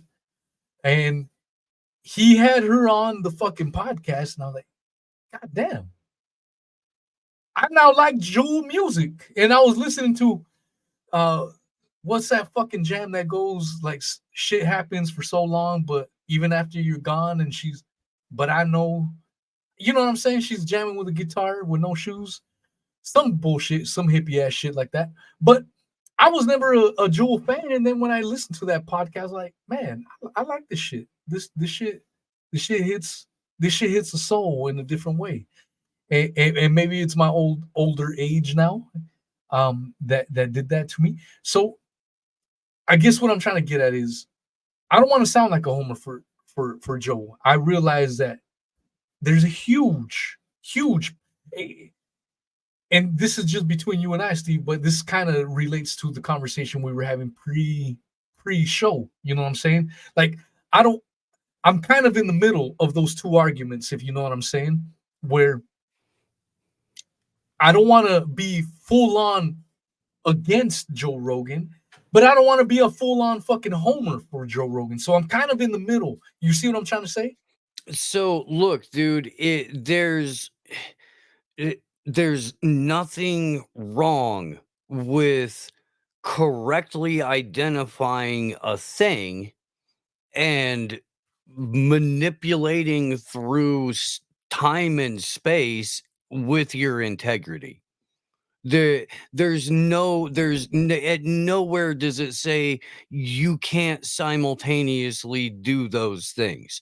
You can't simultaneously recognize that, like everyone has been writing about for a decade, or more. So I don't know why this is controversial, Weezy. I don't know why this sounds like tinfoil hattery or tinfoil hatery or whatever you want to call it. I don't know, because we've all been talking about it for basically 20 years, how the entire media landscape has shifted and it's all coming to the online space. So why wouldn't there be the exact same thing that there was in the media that we all hated when the entire freaking infrastructure was built by the same people? And when it's time to show you the new media, they bring you all of the people that you grew up with on TV. Come on. Man, are you kidding me? Why is it controversial to be like, yes, there's a mainstream here now, because we've all been talking about how everybody's gravitated to this particular venue. Well, if everybody's here, then that's where the mainstream is. Who do you think the mainstream is? How did we know last time? Oh, that's right. It was the people who had, remember Rachel Maddow, $33 million? And that was like the most insane amount of money that you were giving some talking head on TV ever. $33 million to lie to people for a living, shape their worldview, funnel them to go thinking that you could vote your way out of an oligarchy. Nobody remembers that because we all used to talk about it, Weezy. I'm pretty sure we did. But $250 million, $450 million, that's not the mainstream? Are you fucking high? Steve, Shelly just said you're holding back. I have to save something for Saturday Night Anarchy with Tom Cooper, which will be streaming live here in, I don't know, a couple of hours, man. Look, bro, I feel comfortable here. So I'm trying. Dude. I've never seen you this passionate, bro. And I listen to you. Don't get me wrong. It's not like I don't watch your show. I listen to you, but because of the nature of my job, I'm driving. So a lot of times when I'm listening to you, I'll make a little quip on the fucking comments real quick if I'm at a red light or some bullshit. But I'm just listening, man. I'm not watching. So to see you in action right now is truly a treat. And to me, it means a lot because you were getting passionate and getting down. But that's the thing. It's goes back to that article that I read from the Off Guardian, where we're paraded these fucking heroes. I can't remember that philosopher's name, but basically saying that when the people need a hero, we'll manufacture one for them. Something along those lines. There's a philosopher that said so. Okay, so this is one of the most attributed quotes to Albert Pike, who was the supposed founder of Scottish Rite Freemasonry, and nobody knows, but it's attributed to him, but almost all the time. But there's no actual record of him ever saying it. But it is attributed to Albert Pike, mostly, I'm guessing, because of the Scottish Rite Freemasonry thing. I don't even know if it's real in terms of Albert Pike said this, but what I do know is that if you speak it into existence, it's real. And we have a pattern that we can follow throughout history of this being the case more often than not. Like the pattern leans on the side of manufactured heroes. We do have a confirmed quote from former CIA Director William Casey, and that is, "We will know our disinformation campaign is complete when nothing the American public believes is true." That's a confirmed quote from the outgoing CIA director in 1984. It was 1981 when the quote was said. He was originally the guy who replaced George H.W. Bush when George H.W. Bush went from director of CIA to vice president's office, which is just crazy to me. It is. I still find that to be one of the more blatant deep state moves that we could point to. Yeah, and they've gone on for centuries now. I covered. I mean, and just a little change of subject. We've got nearly 60 people on the live stream on all the platforms, which I am grateful for. I don't want to sound ungrateful for, but it's a far cry from where we once were. You know, it all goes back to censorship. What voices are allowed to parade their nonsense and what voices they want to shut down? I told you, Steve, and a lot of the people in the live chat, I recognize them. They've been following me for many years now. And they can attest to this. People that you've been following me for a long time say, yes, Weezy, I agree. I'm not trying to hypnotize you. I'm not trying to do MK Ultra shit. But I just want Steve to see and verify this. There was times when I was doing live streams with 600 people in the live streams. I'm only asking you guys in the live chat to do that because, again, it's kind of like similar to that Rockfin shit. There's no way to verify this. What if I'm making this shit up? What if I'm just talking out of my ass? Maybe it's a psyop and all this bullshit. No. There's a lot of you that have been following me for a long fucking time, and you guys were there. And it's one of those things, man, where we were just talking about Joe Rogan. Is he a psyop? Is he a truth teller? What is he? I have mixed feelings on the situation.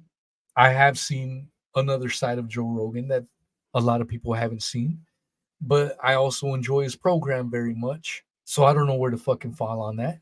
And I'm sure that's how people feel about Trump. You know what I'm saying? There's people that are still captivated by his words, and they still believe in his things, Operation Warp Speed and cancel culture this and cancel culture that aside. And so I think maybe it's just an ingrained feature for us humans to try to have some kind of a savior out there, you know, or someone to bear good news. But that being said, like I said, I don't fully view Joe Rogan as a hero or a god. I realize he has many faults, but I also think how much of it is human faults. You know what I'm saying? Like, the bigger you grow, I think naturally you're gonna be like, damn, I gotta self-censor. I can't talk about this shit no more, because I've been following Joe Rogan for many, many years now. And he used to go deep into conspiracies like the moon landing, and Operation Northwoods, and he still brings it up every now and then. But when he talks about the moon landing, he's almost kind of like, I think the last time I heard him talking about the moon landing, he was in the middle. He didn't know one way or another. I don't know if that's human and if that's natural or organic response, or if that's a completely artificial response. So, What are your thoughts, okay. Steve? So it's 100% natural and normal for people to have absolutely no idea that they're being guided. It's absolutely normal for people in the entertainment world, the art world, the podcasting world. Dude, I think about it, man. Think about how many different like layers of the onion you had to peel off before you got to where you are now. Do you think that there's no more onion? You know what I mean? So and that's everybody. Everybody's doing that. So I do 100% believe that there are a lot of people that come into this space with the best of all possible intentions, with the worst of all possible information. And they're dedicated to those sources and they believe in those sources. And so that's, that's where they put their energy, and maybe they're good at what they do. You know what I mean? But it's the best of all possible intentions with the worst of all possible sources. Now, it's not their fault, but at a certain point, it becomes somebody's fault. And at us pulling back and looking at it with a long enough lens, there's a pretty clear pattern of how these things form up, how they operate. There's a great document that people can look at, written by Victoria Newland, the butcher of my Don, her husband Cass Sunstein, called Cognitive Infiltration, from the year 2013, that talks all about how to run social media infiltration and narrative operation campaigns. They also work for PNAC. Yeah. That's it, and that's a vital point too, because this is what the quote unquote deep state looks like. Victoria Newland's bounced around throughout all kinds of different positions in the State Department, stuff like that. Same with Cass Sunstein. But the Cognitive Infiltration document is kind of a blueprint for infiltrating all of these spaces and establishing a framework of gatekeeping and narrative management, conversation steering, making sure which algorithms say what trends, and then everybody then has to talk about that. And that's what everybody has to talk about in order to get any visibility whatsoever. If you go against the grain, you're getting buried. And that's it. I mean, everybody lives by the algorithm now, right? So if you live by the algorithm, you live or die by the algorithm.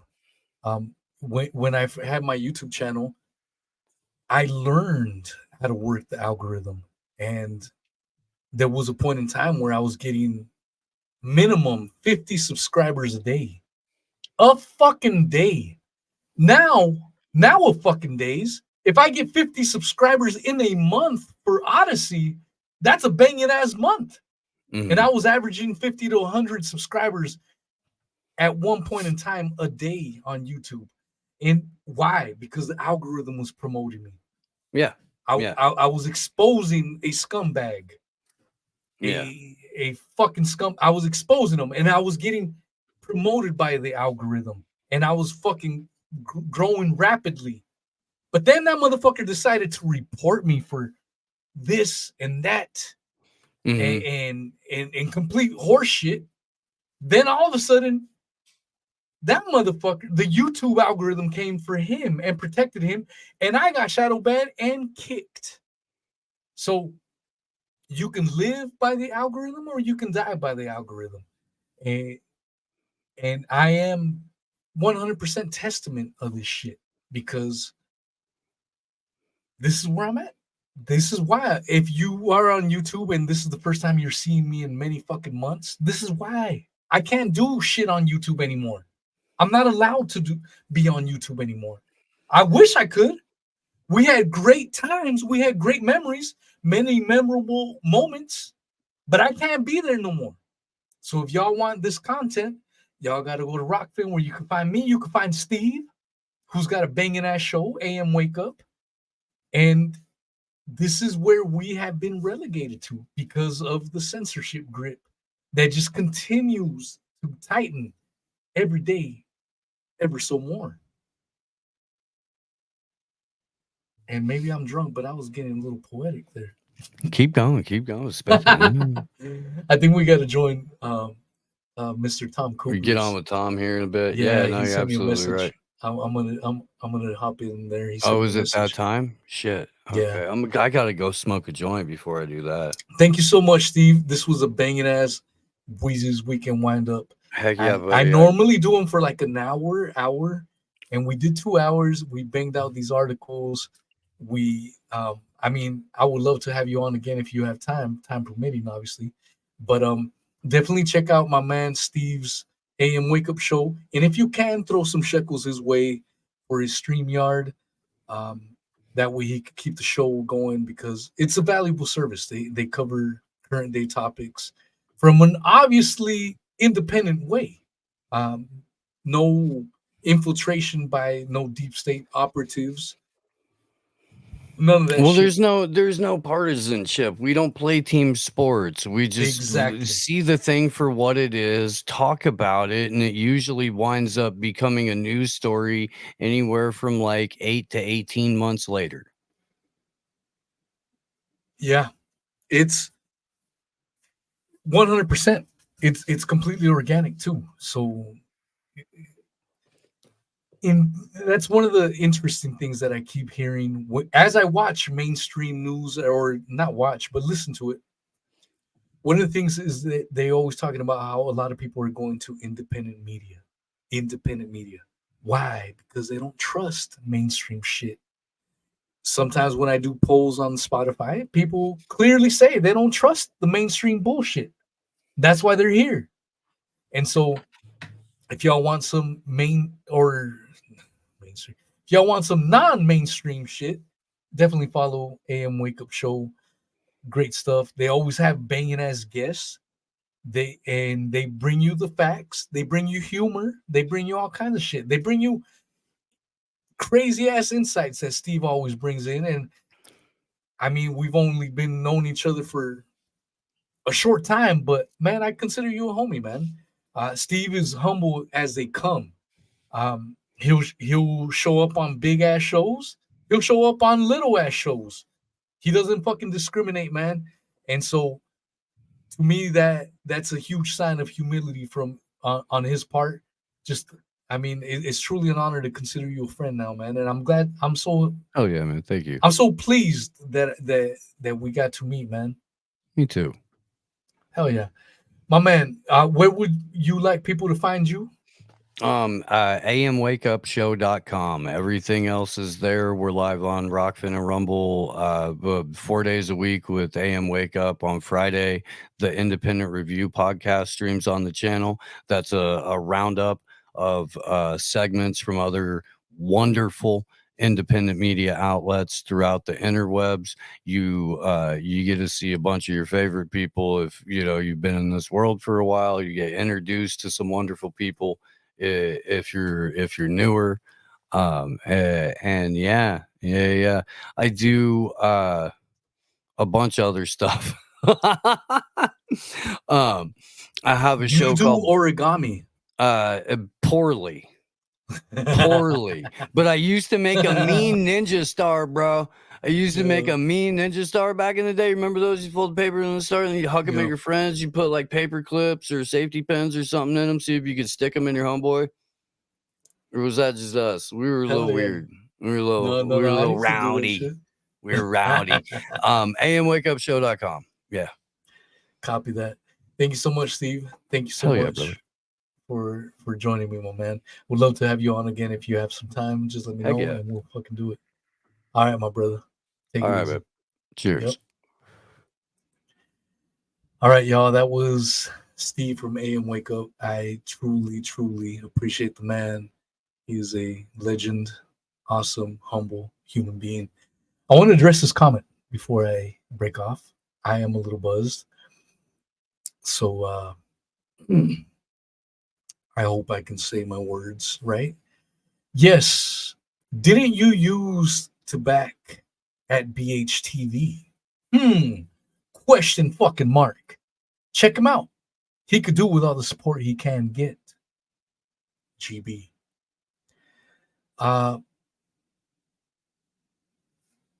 Personally speaking, this is me personally speaking, I have zero qualms with BHTV. Now, their party, their camp, I get these alerts on Skype that they have left the fucking chat on Skype from fucking a year and a half ago, 2 years ago. What the fuck for? I don't know. Y'all motherfuckers ask him that shit. Or their party. Don't fucking ask me because I have zero fucking qualms. I have said that shit over and over. I have followed him on Twitter and then my follow gets deleted and I have to refollow him. I'm not saying this is Brian. It could be the party around him. I don't know.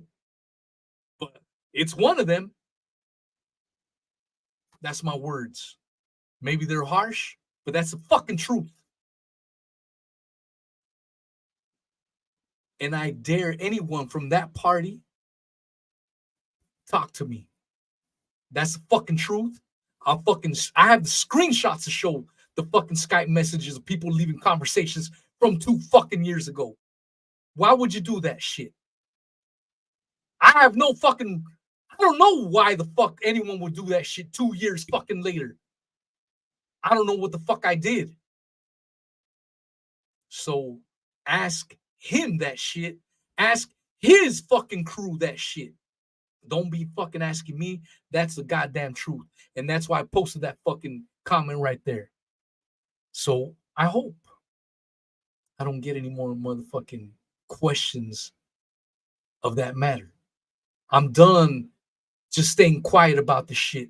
I'm done not saying anything. I did nothing fucking wrong. And I dare any of the motherfuckers to come on this fucking show and talk to me what the fuck I did wrong. And it won't happen. There won't be a part 2 to this conversation because it's chicken shit. People talk shit behind motherfuckers' backs without any fucking evidence. Again, don't ask me about this shit. Ask them. Ask that side. I don't want to hear any motherfucking questions about this shit ever a fucking again. If there's issues, point to this timestamp, send it to them. Hell yeah, I'm going to stand by everything I fucking said right now. And they know, every one of them that is talking shit about me knows that I stand by my shit. And none of them will show up and defend their fucking actions. So that's what's up. Sorry about that. I guess it's been something that's been brewing for a couple of years now. And I see these questions pop up just like Abysmus, Maximus, or whatever the fuck this is. Just wrote. I see these questions every now and then pop up and I ignore it. Why? Why do I ignore it? Because I don't want to start shit. I don't want to have any qualms with anyone. But I'm fucking sick of it, man. I didn't do nothing fucking wrong. And I have the screenshots to fucking show it. I don't know what the fuck I did, man. But it must have been something. I'm going to leave conversations 2 years fucking later. Must have been something. Don't have the fucking balls to fucking tell me, look, Weezy, we don't agree with what you said here. Look, Weezy, we don't agree with what you did there. Have some fucking balls, man. Fucking tell me what the fuck I did wrong. Instead of this pussy ass shit leaving conversations. That's some pussy ass shit, and I'll fucking say it again. And that's just it. Sorry. So there you go, Abyssimus Maximus. I don't know who the fuck you are. I don't know if you're trying to instigate shit. Maybe you are a genuine person that is concerned. There's your fucking answer. I did nothing fucking wrong. I don't know what the fuck I did wrong. At the bare minimum. So there you go. Anyways. A squirrel sums it up pretty good. This is what I believe. Squirrel just wrote this comment, and I believe this without saying any names, without calling any individual peoples out. I stand by this. I vouch for this comment. That's why I have it on the stream now right there. Weezy got too close to him, and a certain person didn't like it, I believe. That's what's up. But a couple days ago, on my Skype, I was removed from 2 conversations in which BH was one of the members, among other people. 2 years fucking later, I'm being removed. Why would you do that? It only brings it up to my attention. It's so fucking stupid. What do you guys fear? That I'm going to fucking just ring you out of fucking nowhere? Fucking joke, man. So, anyways, all that being said, I personally have 0 issues, 0 beef with Brian Harvey. Are there people around him that I may have issues? That's a separate question. And I'll leave it at that. But I personally don't have 0 issues. Brian is listening to this in the off chance, or someone tells him, I'll fucking talk to him. We can clear this shit out. It's been 2 years. There's been bullshit said. And so that's what's up. Brian has never done nothing to me personally. I have no beef with him. It's with the surrounding party that has, for whatever reason, had beef with me. For beef of which I do not know of. So that's the honest to whatever creation, higher creation, intelligence, power you believe in, truth. So there you go. Long answer. And that's it. Anyways, I'm not trying to stir the pot, but I'm tired of people asking me questions. Why don't you play the music? Why don't you do this? Why don't you do that? That's why. That's fucking why. If you're just tuning in, rewind 10 minutes. That's fucking why. Anyways, hope everyone's good. I'm going to jump in on Tom Cooper's podcast. He's on Rumble. Check him out. Tom Cooper, SNP podcast, I believe. I'll be there. And hope to see y'all there. And in the meantime, much love.